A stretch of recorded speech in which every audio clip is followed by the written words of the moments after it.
Сонсогчдаа өдрийн цагаа уучгаад төр чулуу ажилласаа хүн дэрэн амарцсан уу?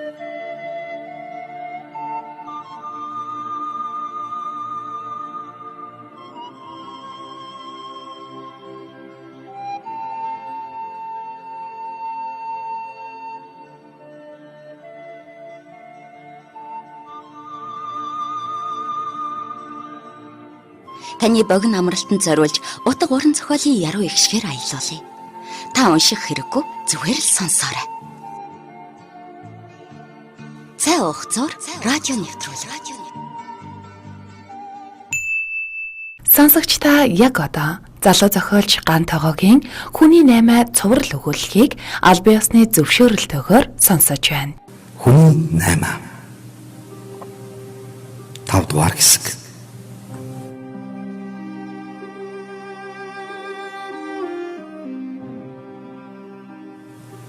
Тамир зохиормодоо барьсаар 8 давхар руу шатааргүйлээ.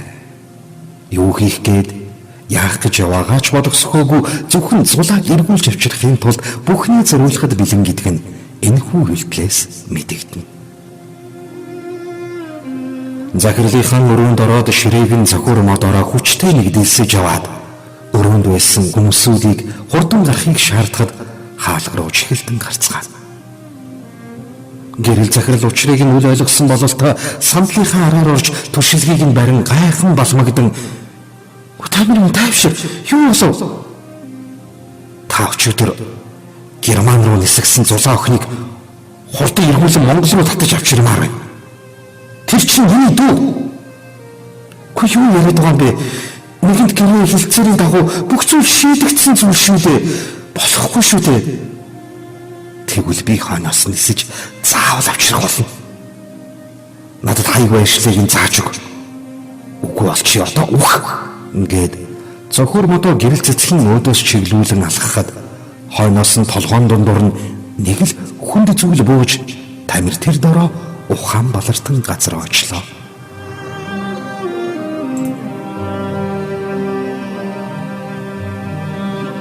Үүнийг хар зогссон гэрэл захирал гүйн ирж тамирыг толгооноос нь барин түүнийг зогсон хүнд хандж "Баримсаа. Чи чинь хүү алчсан шүү дээ. Яаж байгаа бэ?"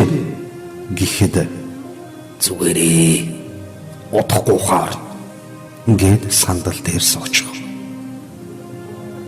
Дундалгүй баримсаа хушуучийн хэлснээр тамир ухаан ороход түүний хоёр гарыг ард нь сандлын хамт хүлчихсэн. Мөн олон жил шоронд тамирыг хатаач түүгээр покер хэмээх тоглоомыг тоглуулж хүлжээд авсан баримсаа хушууч түүний өмнө сууж байв. "За сайн уу дүүхүү? Чи надаас зүгтаад байна уу юу? Арайгүй үстэй" гэж доогтой инехэд тамир амандаа бөөгнөрсөн цусаа шал руу нэлмэн хаяад түүн рүү заналтаа гихч нь харна. "Одоо натар яах гэв? Би ханаж залгаж байна" гэхэд баримсаа хушууч түүний гэдэс илэг рүү хид хид зохиж авна. "Мөн овшин. Тэгвэл би ханаагүй цалаагүй байна мэдв үү? Намайг яв гэсэн мэдэл чи явах учиртай." Энэ үед гэрэл захирал баримсаа хушуучийг араас нь татан байж зогсоолоо.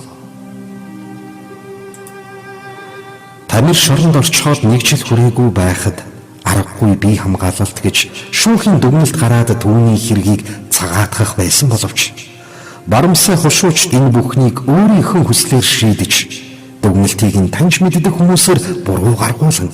Тамирыг 8 жил шоронд суулгаж тамирыг Монголын том тоглоомчдтай тоглуулах гэж шоронгоос нууцаар авч явдаг байжээ.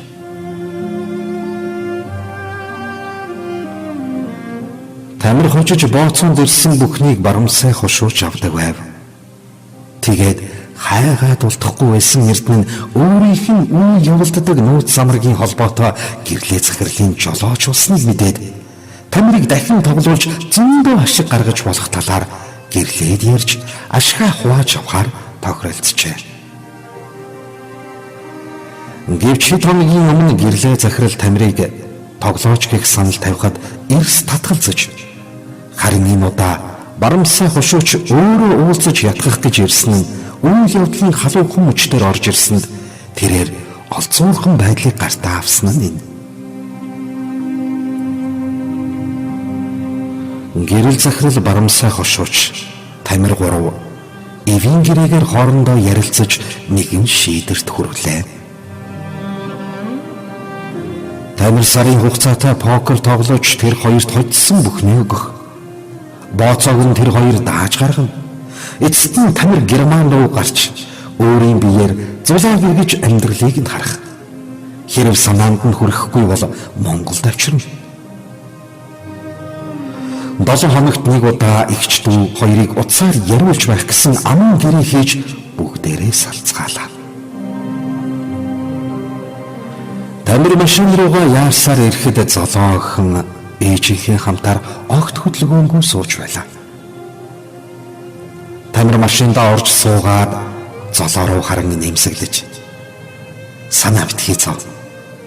Эгч нь харин ч найдвартай аав ээжтэй байгаа юм байна.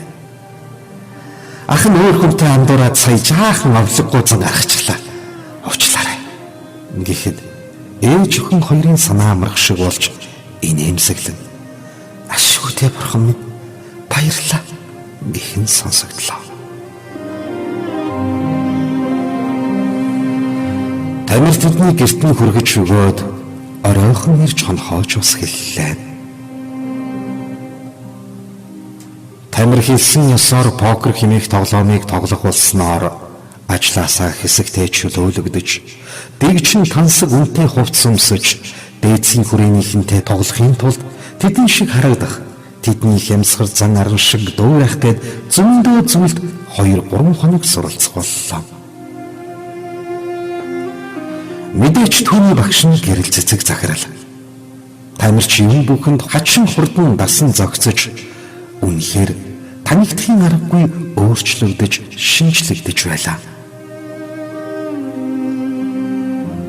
Тамир хэдэн зуун саяар нь төгрөг, мянгаар нь доллар өртөлж, Монголын нууцхан шоу цэнгэний газар руу 2, 3, 4 хоног орч явдаг боллоо.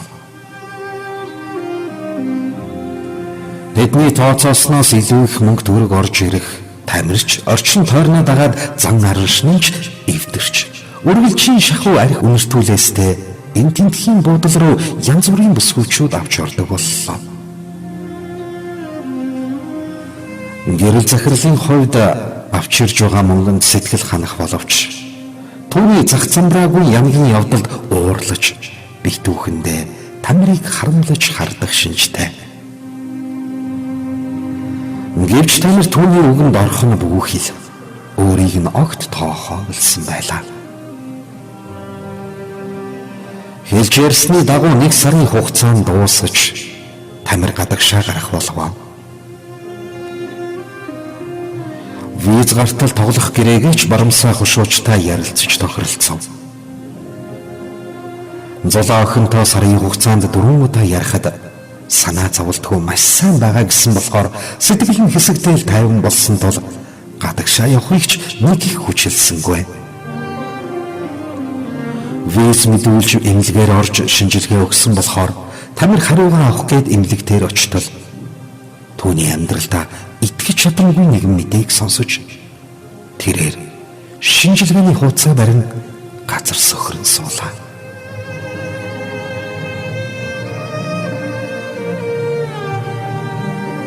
Түүний цуснаас доохын халдвар илэрчээ. Хинтээж юу ч ярихыг хүссэнгүй.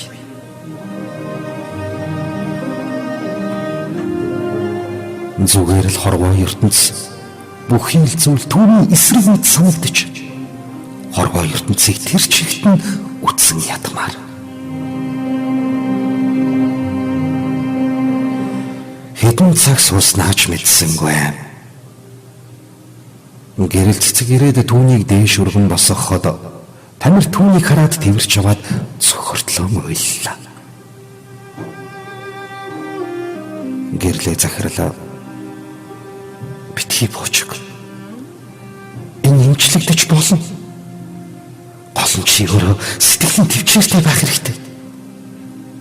татаж илүү олон жил амьдрах хэрэгтэй. Чамайг би хизээч хаяхгүй. Би чамд хайртай. Яахаа мэдэхгүй болсон Тамирын хувьд захирал бус хүн хэлсэн бүхэн сэтгэлийг нь жаахан зөөлөж, өөрийг нь гэсэн хүн байгаа гэхээр жаахан ч гэсэн тайвшрах шиг боллоо. Доохын нэнтэйсэн Тамирыг гэрчимтэй имчилгээнд оруулж, мөн түүнийг покер тоглож, яаралтай үнэтэй тарианыхаа мөнгөө өөрөө цуглуулж хоримтлуулах, илүү олон жил амьдрахаа бод гэж барамсаа хуршууч зөвлөсөн байлаа. Тамир арих таних бүсгүй хүн сонирхохоо болж, эрчимтэй имчилгээ хийлгэж, түүнийхээ хажуугаар покер тоглосоор л.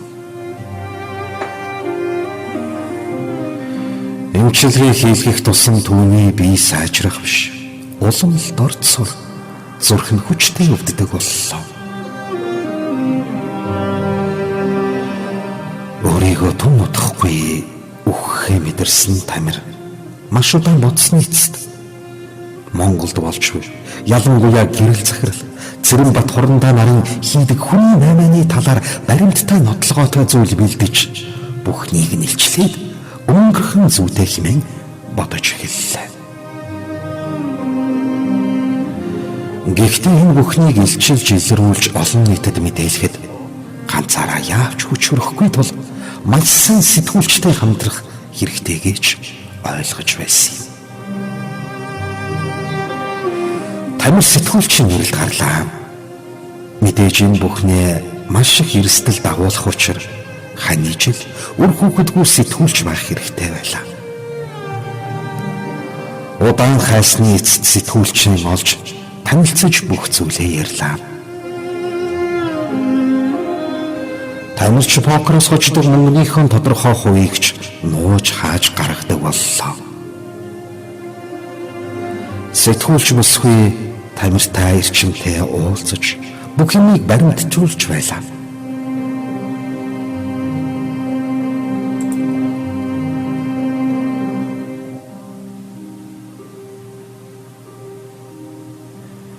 Тамирыг дагуулж орж доох өвчний имчилгээнийх нь явцыг үзэх маягаар дахин шинжилгээч өгүүллээ.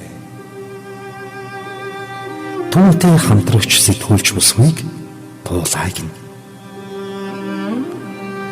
Сэтгүүлч туулаа шинжилгээний хуудас барин Тамирын өөдөөс гүйсээр ирээд нулимстай нүдэрээ нэмсэглэн түүний өөдөөс гарч Тамира чи чинь нэрээс юм байна штэ. Чи вирустэгч биш лээ. Үүнийг сонсоо Тамир итгэж ядаа толгоогоос ихсрэв. Худлаа гэхээс өөр юу ч хэлсэнгүй.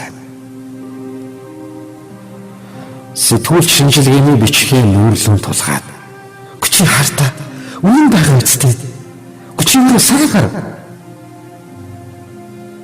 Гүтигүүл миний би яагаад тураад зүрх яагаад өвдөд байгаа юм бэ? Чамд хийдэг тариануудыг ч би судлаа. Бүгд худлаа юм бэ. Ив эрүүл хүнд ийм хүчтэй тариа хийхэд зүрх чинь өвдөх нь аргагүй шүү дээ. Тэд чамайг алах гэж байж. Чи зүгээр эрүүл хүн.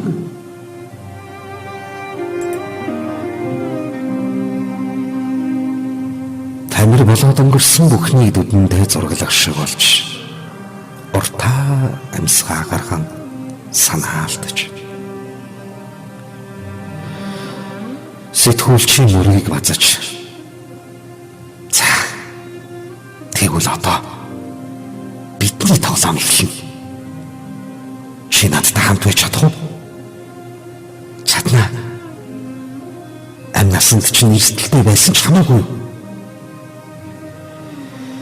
Миний амнаснаас илүү бидний ирээдүйг болсон нэлхүүлчир хүүхдүүд нь хайран байна. Би хизээд хамтдаа. Баярлалаа. Хинэн Тамир туулаад тэрэн авлаа.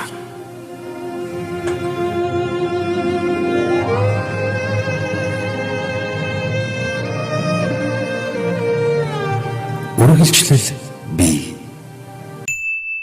Сонсогч та яг одоо залуу зохиолч Ган Тогоогийн Хүний 8 цуврал өгүүлэлгийг албан ёсны зөвшөөрөлтөөр сонсож байна.